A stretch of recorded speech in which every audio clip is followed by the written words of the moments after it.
السلام علیکم ورحمۃ اللہ وبرکاتہ۔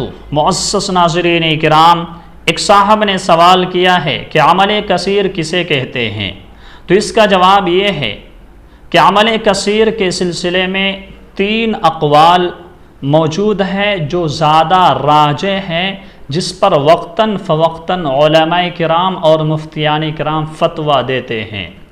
سب سے پہلا قول، عمل کثیر اس عمل کو کہتے ہیں کہ جس کو دیکھنے والا یہ خیال کرے کہ یہ شخص نماز میں نہیں ہے بلکہ نماز سے باہر ہے۔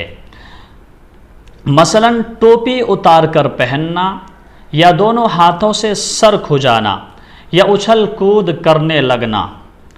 دوسرا قول یہ ہے کہ عمل کثیر اس عمل کو کہا جاتا ہے کہ جس کو عادتاً دونوں ہاتھوں کے ذریعے انجام دیا جاتا ہو، دونوں ہاتھوں کے ذریعے جس عمل کو کیا جاتا ہو، جیسے پگڑی باندھنا اور پائجامہ باندھنا وغیرہ۔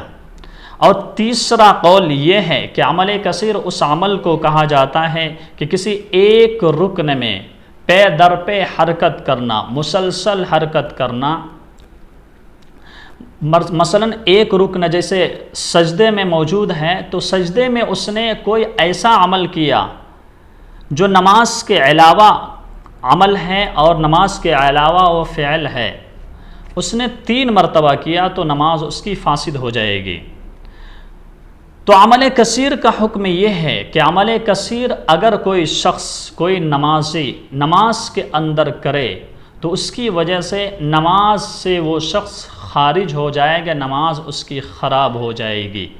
یہ مسئلہ فتویٰ شامی جلد 2 صفحہ 385 پر موجود ہے، اور اسی طرح یہ مسئلہ حاشیۃ الطحطاوی صفحہ 222 پر موجود ہے۔